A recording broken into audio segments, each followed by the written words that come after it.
Answers of Indian constitution ਦੀ। ਇਸ ਤੋਂ ਪਹਿਲਾਂ ਅਪਲੋਡ ਕੀਤੀਆਂ ਹੋਈਆਂ ਵੀਡੀਓਜ਼ ਨੂੰ ਦੇਖ ਲੈਣਾ ਔਰ ਅਗਰ ਮੇਰੇ ਚੈਨਲ ਸਟੱਡੀ ਫॉर ਜੀਕੇ ਨੂੰ ਸਬਸਕ੍ਰਾइब नहीं किया तो प्लीज़ कर लो और बेल आइकन ਨੂੰ भी प्रेस कर लेना ਤਾਂ ਜੋ अपडेट समय सिर मिल सके। तो शुरू करते हैं। Constitution of India came into effect from, देखो भारतीय संविधान कदों लागू किया गया, तो भारतीय संविधान लागू किया गया 26 जनवरी 1950। तो इसका राइट आंसर है बी। और अगर तुहानू पूछ लें कि भारतीय संविधान कदों अडॉप्ट किया गया, तो भारतीय संविधान अडॉप्ट किया गया सी 26 नवंबर 1949 ਦੇ ਵਿੱਚ। और अगर ਤੁਹਾਨੂੰ ਪੁੱਛ ਲੈਣ ਕਿ ਇਸ ਤੇ ਜੋ ਸਾਈਨ ਕੀਤੇ ਗਏ ਉਹ ਕਦੋਂ ਕੀਤੇ ਗਏ, तो 24 जनवरी 1950 ਨੂੰ ਆਖਰੀ ਮੀਟਿੰਗ ਹੋਈ और ਸਾਈਨ ਕੀਤੇ ਗਏ और 2 ਦਿਨਾਂ ਬਾਅਦ ਇਸ ਸੰਵਿਧਾਨ ਨੂੰ ਲਾਗੂ ਕਰ ਦਿੱਤਾ ਗਿਆ ਸੀ। तो इसका जो राइट आंसर बनेगा वो बनेगा B. How many articles were there originally in Constitution of India? देखो संविधान सभा ਵੱਲੋਂ ਜਦੋਂ ਸਾਡਾ ਸੰਵਿਧਾਨ ਅਡਾਪਟ ਕੀਤਾ ਗਿਆ ਉਸ ਸਮੇਂ ਇਸ ਦੇ ਵਿੱਚ ਕਿੰਨੇ ਆਰਟੀਕਲ ਸੀ? ਉਸ ਸਮੇਂ ਇਸ ਦੇ ਵਿੱਚ ਸੀਗੇ 395 ਆਰਟੀਕਲ। और अगर मैं इस दे पार्ट्स की गल करा तो उस समय इस दे विच जो ओरिजिनली पार्ट सीगे वो सीगे 22 पार्ट। और अगर शेड्यूल की गल करिए तो उस समय जो शेड्यूल सी वो सी 8 schedule. How many articles are in constitution of India now? देखो भारतीय संविधान दे विच अज किन्ने आर्टिकल है, तो देखो भारतीय संविधान दे विच अज 448। तो इसका राइट आंसर है 448 आर्टिकल। और अगर पार्ट्स की गल करिए तो इसके जो पार्ट्स अज हो चुके हैं वो हो चुके हैं 25। और अगर शेड्यूल की गल करिए तो शेड्यूल हो चुके हैं 12। और अगर तुहानू अमेंडमेंट पूछ लें तो हुण तिकर जो अमेंडमेंट प्रपोज्ड हुई, ठीक है, प्रपोज्ड हो चुकी हैं 124 और अमेंडमेंट ते काम हो चुके हैं 103 अमेंडमेंट जड़ियां वो प्रॉपर हो चुकी हैं। Parliamentary system of Indian constitution is taken from which country? देखो किस कंट्री तो पार्लीमेंट्री सिस्टम ऑफ इंडियन कॉन्स्टिट्यूशन असी बोरो किया है, तो ये असी बोरो किया है ब्रिटिश कॉन्स्टिट्यूशन तो इसका राइट आंसर है बी। और ब्रिटिश कॉन्स्टिट्यूशन तो असी रिट्स भी बोरो की हैं, जो रिट्स ला सकते हैं। तो इसकी प्रोविजन है साढ़े कोले 2 प्रोविजन है, एक है आर्टिकल 32 और एक है आर्टिकल 226। और अगर आर्टिकल 32 के अकॉर्डिंग रिट लगती है तो सुप्रीम कोर्ट दे विच, और आर्टिकल 226 के अकॉर्डिंग हाई कोर्ट दे विच रिट लाई जाती है। The scheme of Indian federation in India constitution taken from, तो देखो जो इंडियन फेडरलिज्म का कॉन्सैप्ट है ये इंडियन कॉन्स्टिट्यूशन दे विच कित्थों बोरो किया गया, तो ये बोरो किया गया सीगा कनेडा तो इसका राइट आंसर है बी। और कनाडा तो असी जो कॉन्सैप्ट एक होर बोरो किया वो है साडी रेजरी पावर। देखो साडे कोले जो 3 तरह की मतलब कॉन्सैप्ट है, अगर मैं गल करा कि सेंटर लिस्ट विच जो विषय होंगे उन्हां ते कानून बनाता सेंटर, और जो स्टेट लिस्ट दे विच जो विषय होंगे है उन्हां ते कानून बनाता है स्टेट। और एक होंगे है कॉनकरेंट लिस्ट। कॉनकरेंट लिस्ट दे विच जो विषय होंगे है उन्हां ते सेंटर अते स्टेट मतलब दोनों ही कानून बना सकते हैं। लेकिन जो विषय इन्हां तिन्ना सेंटर लिस्ट विच, स्टेट लिस्ट विच अते कॉनकरेंट लिस्ट विच नहीं आते वो सारे विषय डील किए जाते हैं रेजरी पावर दे विच। तो इसका जो राइट आंसर बनेगा वो बनेगा B.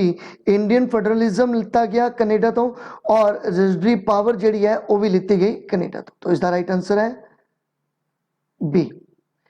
Fundamental duties of Indian constitution are taken from which of the following country? देखो जो फंडामेंटल साडियां ड्यूटीज है इंडियन कॉन्स्टिट्यूशन दे विच इनकलूड कीतियां गईयां आर्टिकल, अगर मैं फंडामेंटल ड्यूटीज के आर्टिकल की गल करा तो यह है 52 ए दे विच। और अगर पार्ट की गल करा तो पार्ट है यह 4A। तो 4A पार्ट ਦੇ ਵਿੱਚ ਆਰਟੀਕਲ 51A ਦੇ ਵਿੱਚ ਸਾਡੇ ਸੰਵਿਧਾਨ ਦੇ ਵਿੱਚ ਜੋ ਫੰਡਾਮੈਂਟਲ ਡਿਊਟੀਜ਼ ਇਨਕਲੂਡ ਕੀਤੀਆਂ ਗਈਆਂ, ਇਹ ਅਸੀਂ ਕਿੱਥੋਂ ਕਨਸੈਪਟ ਬੋਰੋ ਕੀਤਾ? तो ਇਹ ਅਸੀਂ ਕਨਸੈਪਟ ਬੋਰੋ ਕੀਤਾ ਸੀਗਾ रशिया तो। रशिया जिसनों उस समय USSR ਦੇ ਨਾਂ ਨਾਲ ਵੀ ਜਾਣਦੇ ਸੀ। और ਸਾਡੀਆਂ फंडामेंटल ड्यूटीज़ कितनी है? तो टोटल फंडामेंटल ड्यूटीज़ है 11। तो इन्नी डिटेल तुसीं इसकी याद रखनी। Fundamental rights of Indian Constitution have been adopted from which of the following nation? देखो साडे संविधान दे विच ड्यूटीज़ दे नाल कुछ फंडामेंटल राइट भी इंसर्ट किए गए हैं, फंडामेंटल राइट। और टोटल साडे फंडामेंटल राइट जदों फंडामेंटल राइट बनाए गए सी उस समय सी 7, लेकिन हुण साडे कोले 6 फंडामेंटल राइट है और एक फंडामेंटल राइट जो प्रॉपर्टी दा राइट है। प्रॉपर्टी का राइट जो सीगा उसनू लीगल राइट बना दिता गया, फंडामेंटल राइट खत्म कर दिता गया। तो लीगल राइट बन गया प्रॉपर्टी का राइट। और ये लीगल राइट की अगर मैं गल करा तो 300A दे अंडर है। तो इस तरह ही 395 आर्टिकल जोड़े है वो खत्म होंगे हैं जो कि साढ़े को 448 आर्टिकल है। यही कारण है कि जो बाद में जो इनकलूड किए गए, इंसर्ट किए गए आर्टिकल वो इस अल्फाबैट की मदद नाल इनकलूड किए गए। तो फंडामेंटल राइट का कॉन्सैप्ट असी कितों बोरो किया? तो ये असी बोरो किया है USA तो इसका राइट आंसर है D. The president of which country has the same constitutional authority as the president of India as? देखो साडे जो कंट्री दे राष्ट्रपति की जो अथॉरिटी है वो सेम अथॉरिटी किसकी है? तो सेम अथॉरिटी असी डील करते हैं ब्रिटेन के नाल। मतलब ब्रिटेन तो असी ये बोरो किया कि राष्ट्रपति जो है उसकी जो कॉन्स्टिट्यूशनल अथॉरिटी होएगी वो की होएगी। The idea of the concurrent list has been borrowed from। तो मैं तुहानू दस्सिया कि जो साडे कोले लिस्ट है वो 3 तरह दी लिस्ट है साडे कोले। एक है साडे कोले यूनियन लिस्ट, एक है साडे कोले स्टेट लिस्ट और एक है साडे कोले कॉन्करंट लिस्ट। कॉन्करंट लिस्ट के विच वो विषय इनकलूड किए जाते हैं जिन्हां ते सेंटर भी कानून बना सकता है एंड स्टेट भी कानून बना सकता है। तो ये जो कॉन्करंट लिस्ट का कॉन्सैप्ट है ये असी कित्थों बोरो किया? तो देखो कॉन्करंट लिस्ट का जो कॉन्सैप्ट सीगा ये असी बोरो किया सीगा इसका जो राइट आंसर है वो किया सी ऑस्ट्रेलिया तो ऑस्ट्रेलिया तो असी बोरो किया है इस कॉन्सैप्ट में। तो इसका राइट आंसर है बी। और मैं तुहानू दसदा जो कॉन्करंट लिस्ट है एक किस शेड्यूल दे विच है? तो 7th शेड्यूल दे विच इसका जिहड़ा हैगा वो जिक्र किया गया। तो इन्नी डिटेल तुसीं इसकी याद रखनी है। अच्छा एक चीज़ होर याद रख सकते हो कि जो ऑस्ट्रेलिया तो असी होर की चीज़ बोरो की है? तो देखो ऑस्ट्रेलिया तो असी बोरो किया freedom of trade and commerce का कॉन्सैप्ट। ठीक है, तुसी ये चीज़ भी याद रख सकते हो। और इत्थे असीं एक चीज़ होर ज्वाइन की सी ऑस्ट्रेलिया तो ज्वाइंट सैशन। जो ज्वाइंट सैशन हुंदा है बोथ हाउस का, बोथ हाउस लोक सभा एंड राज्य सभा, तो दोनों का जो साझा सैशन हुंदा है और मैं दसदा आर्टिकल 108 के अकॉर्डिंग हुंदा है।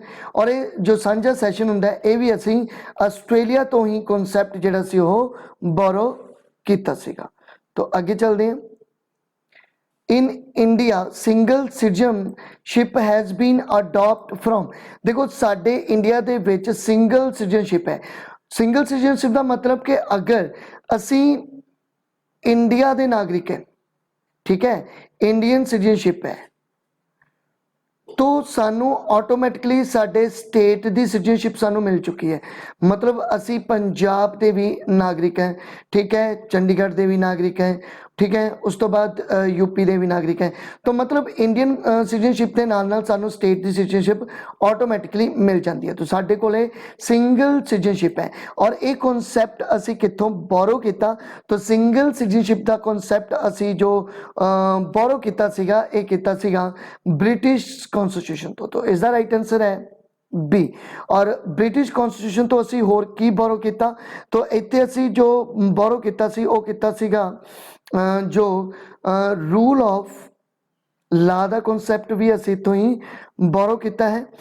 कोई गवर्नमेंट जिहड़ी है वो सुप्रीम होएगी, ठीक है। ये भी कॉन्सैप्ट तुसी याद रख सकते हो। विच of the following is called the mini constitution.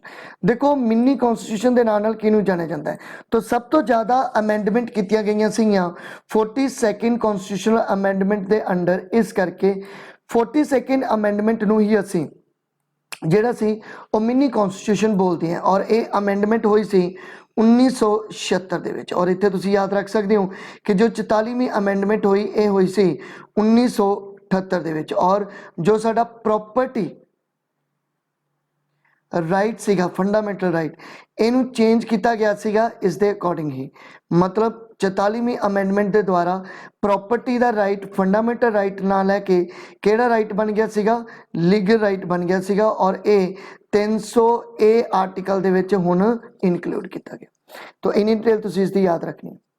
The concept of judicial review in our constitution है। तो जो जुडिशियल रिव्यू का कॉन्सैप्ट है साडे संविधान दे विच, ये असीं कित्थों बोरो किया, तो जुडिशियल रिव्यू का जो कॉन्सैप्ट सी असी बोरो किया है USA दे विचों। और जुडिशियल रिव्यू का अगर तुहानूं मैं आर्टिकल दसां तो इसका आर्टिकल डील करता है 13। तो इसका राइट आंसर है B. Which of the following was the biggest source for the constitution of India. देखो भारतीय संविधान ते जो सब तो ज़्यादा प्रभाव पिया वो किसका पिया, तो सब तो ज़्यादा जो प्रभाव पैंदा है वो पैंदा the government of India act 1935 का। तो इसका राइट आंसर है बी। ये भी कहा जाता है कि साडा संविधान का जो 75% पार्ट है वो इंस्पायर्ड है 1935 के एक्ट द्वारा। और 1935 तो असी बहुत सारे कॉन्सैप्ट जिहड़े है वो बोरो किए हैं। लाइक दैट अगर मैं तुहानूं दसना चाहां तो असी एक एमरजेंसी का जो कॉन्सैप्ट है, एमरजेंसी जो प्रोविजन है साडे कोले, ये असी बोरो किया है 1935 के एक्ट द्वारा। और एमरजेंसी की गल करा तो 352 तो लैके 360 तक की एमरजेंसी लगती है। किहड़ियां एमरजेंसी, 352 की नैशनल एमरजेंसी, 356 की स्टेट एमरजेंसी जिसमें प्रेजिडेंशियल एमरजेंसी भी बोलते हैं। और थर्ड जो है वो है 360 की एमरजेंसी जिसनों फाइनेंशियल एमरजेंसी के नाम नाल जाना जाता है, जो कि एक बारी भी नहीं लगी। तो ये एमरजेंसी का प्रोविजन भी असी 1935 के एक्ट तो चक्या। असी होर भी बहुत कुछ 1935 तो चक्या। अगर मैं कहां तो पब्लिक सर्विस कमीशन का कॉन्सैप्ट जो सीगा ये असी 1935 दे तो चक्या। और उस तो बाद असी जो फैडरल स्कीम का कॉन्सैप्ट है, फैडरल स्कीम ऑफ गवर्नमेंट का जो कॉन्सैप्ट सी ये भी असी बोरो किया सी 1935 दोबारा। और उस तो बाद असी बोरो किया office of governor. Office of governor भी असी बोरो किया सी 1935 द्वारा। और एडमिनिस्ट्रेटिव डिटेल बोरो की असी। और आखिरी काफी इंपॉर्टेंट है जो सिस्टम है जुडिशरी का, ठीक है, सिस्टम ऑफ जुडिशरी, ये भी असी बोरो किया है 1935 के एक्ट द्वारा। तो इन्नी डिटेल तुसी इस क्वेश्चन की याद रखनी है। मैच करना है लिस्ट 1 नू लिस्ट 2 दे नाल। कुछ साडे कोले कॉन्सैप्ट लिखे हैं जो असी बोरो किए किसी दूसरे देशों तो ये मैच करना है। तो देखो सिंपल है, डायरेक्टिव प्रिंसीपल असी बोरो किए सीगे आयरलैंड तो, very very important question. Emergency जो असी बोरो की सी असी जर्मनी तो। यूनियन स्टेट का जो रिलेशन है ये असी बोरो किया कनाडा तो। और अमेंडमेंट जो साडे संविधान दे विच कीती जाती है, ठीक है, अमेंडमेंट कीती जाती है 368 के अकॉर्डिंग। तो जो आर्टिकल 368 के अकॉर्डिंग अमेंडमेंट कीती जाती है ये असी बोरो की है साउथ अफ्रीका तो यदि मैचिंग करनी तो इसका राइट आंसर है ए, 1 इसका राइट आंसर बनेगा। तो याद रखना the equal protection of law in our constitution from. तो देखो इक्वल प्रोटेक्शन ऑफ लॉ का जो कॉन्सैप्ट है ये असी कितों बोरो किया, तो ये असी बोरो किया कनेडा के कॉन्स्टिट्यूशन तो इसका राइट आंसर है ए। Which of the following is the features common to both the Indian Federation and the American Federation? देखो अमेरिकन फैडरेशन ਅਤੇ इंडियन फैडरेशन ਦੇ ਵਿੱਚ जो कॉमन फीचर मन्नी जाती है वो की है। तो देखो कॉमन फीचर मन्नी जाती है कि federal supreme court to interpret the constitution साडे संविधान ਦੇ ਵਿੱਚ इंटरप्रेट कर सकती है फैडरल सुप्रीम कोर्ट। तो इसका राइट आंसर बनेगा D. From which of the following revolution the liberty, equality ਅਤੇ fraternity was derived into the Indian Constitution? देखो साडे संविधान दे विच जो कॉन्सैप्ट है लिबर्टी का, इक्वैलिटी का ਅਤੇ फ्रैटर्निटी का, ये कॉन्सैप्ट असी किस रेवोल्यूशन तो बोरो किते या किस संविधान तो असी बोरो किते है? तो ये काफ़ी इंपॉर्टेंट क्वेश्चन है और ये असी फ्रेंच रेवोल्यूशन तो जेडे सीगे वो बोरो किते हैं और रेवोल्यूशन की थां ते तुहानूं कॉन्स्टिट्यूशन भी पूछा जा सकता है। तो इसका जो राइट आंसर बनेगा वो बनेगा B. The system of nomination of member of Rajya Sabha has been borrowed from the constitution। देखो राज्य सभा साडा अपर हाउस है, तुसीं ये याद रख सकते हो, साडा अपर हाउस है राज्य सभा जिहदे विच जो मैंबर इलैक्ट किए जाते हैं वो 30 साल का एज है और जो लोअर हाउस है उसनों बोलते हैं लोक सभा और लोक सभा के विच जो उम्र है मैंबर की वो है 25 साल। तो इत्थे उन्होंने पूछा कि राज्य सभा के जो मैंबर है वो नॉमीनेट किए जाते हैं, एक कॉन्सैप्ट असी कितों बोरो किया? तो देखो ये असी कॉन्सैप्ट जिहड़ा सीगा ये बोरो किया सी आयरलैंड तो इसका भी राइट आंसर है बी।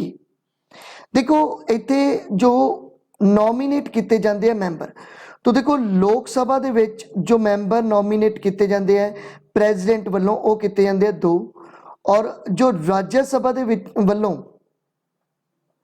जो मैंबर नॉमीनेट किए जाते हैं वो किए जाते हैं 12। और अगर तुहानूं पुछ लैण कि टोटल मैंबर कितने नॉमीनेट किए जाते हैं तो टोटल मैंबर नॉमीनेट किए जाते हैं 14। तो इन्नी डिटेल तुसीं इस क्वेश्चन की याद रखनी। Which of the following features has been adopted from the Constitutional of USA by the maker of Indian Constitution?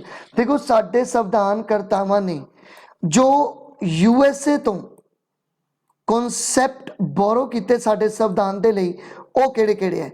तो जुडिशियल रिव्यू बोरो किया, बिल्कुल सही है। फंडामेंटल राइट बोरो किया, बिल्कुल सही है, फंडामेंटल राइट असी बोरो किते हैं। एंड रिमूवल ऑफ द जज ऑफ सुप्रीम कोर्ट तो ये भी असी बोरो किया है USA तो। और इत्थे मैं तुहानूं दसदा कि प्रेजिडेंट तिन्ने जो सेनावां होणगियां, ठीक है, उन्हां दा भी हैड होएगा, ठीक है, ये भी कॉन्सैप्ट असी बोरो किया सी US तो इसका जो राइट आंसर बनेगा वो बनेगा D. The impeachment process of president of India is adopt from। तो देखो जो प्रेजिडेंट नू अंपीच किया जाता है, ठीक है, तो ये जो कॉन्सैप्ट है ये असी कितों बोरो किया? तो ये असी बोरो किया सीगा USA तो। और प्रेजिडेंट नू अंपीच किया जाता है, अगर मैं आर्टिकल की गल करा तो आर्टिकल 61 के अकॉर्डिंग जिहड़ा सीगा वो अंपीच किया जाता है। तो इत्थे तुसी इन्नी डिटेल इसकी याद रखनी है कि the directive principle of state policy has been adopt from which constitution? तो देखो directive principle of state policy असी किस संविधान तो बोरो किते? और डायरेक्टिव प्रिंसिपल की देखो डायरेक्टिव प्रिंसिपल जिहड़ा है तुसी इस तरह कह सकते हो कि ए ड्यूटीज़ है, ड्यूटीज़ ऑफ अ गवर्नमेंट, ठीक है, ये एक्चुअल दे विच गाइडलाइन है गवर्नमेंट दियां कि वो कोई एक्ट इनकलूड करनगे तो किस बेस ते आधारित होएगा, किस फिलोसफी, किस जिहड़ा सीगा ओह उद्देश ते आधारित होएगा। और ये जो डायरेक्टर प्रिंसीपल है ये 36 तो लैके 52 आर्टिकल दे विच जिहड़ा हैगा वो दर्ज है। तो ये चीज़ तुसीं याद रखनी है। तो इसका जो राइट आंसर बनेगा वो बनेगा आयरलैंड का कॉन्स्टिट्यूशन। आयरलैंड के कॉन्स्टिट्यूशन तो ही असी डायरेक्टर प्रिंसीपल जिहड़ा है वो बोरो किया। तो इसका राइट आंसर है सी। तो इत्थे तुसीं याद रख सकते हो जो मैथड है, method of election of president, ये कॉन्सैप्ट भी असी बोरो किया है Ireland. The Indian Constitution has borrowed the idea of preamble from the, देखो जो साडे संविधान दे विच preamble include किया गया, ये किस संविधान तो बोरो किया, किस देश तो बोरो किया? तो ये बोरो किया यूएसए तो। देखो सब तो पहला यूएसए का संविधान सी जो preamble दे नाल शुरू हुंदा है, और इंडिया का संविधान है जो preamble दे नाल शुरू हुंदा है। तो इसका जो राइट आंसर है वो है D. The maximum percentage of Indian constitution taken from, तो देखो मैक्सिमम जो परसेंटेज का कॉन्सैप्ट है ये असी कितों बोरो किया? तो ये बोरो किया यूके तो इसका राइट आंसर है ए।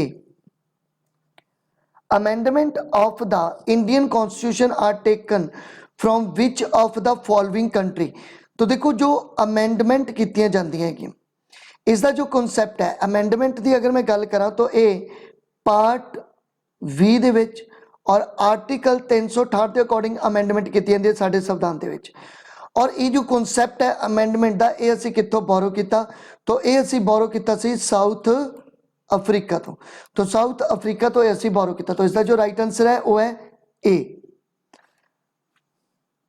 उस तो बाद अपने कोले प्रोसीजर एस्टैबलिश बाय लॉ जो कि आर्टिकल 21 दे विच इनकलूड है। ये कॉन्सैप्ट असी कितों बोरो किया? तो ये असी बोरो किया सीगा जापान तो इसका राइट आंसर है बी। तो thank you for watching. Please मेरे चैनल स्टडी फॉर जीके नू सबसक्राइब कर लो और इस सीरीज़ दी वीडियोज़ नू देखने लिए मेरे नाल जुड़े रहो। तो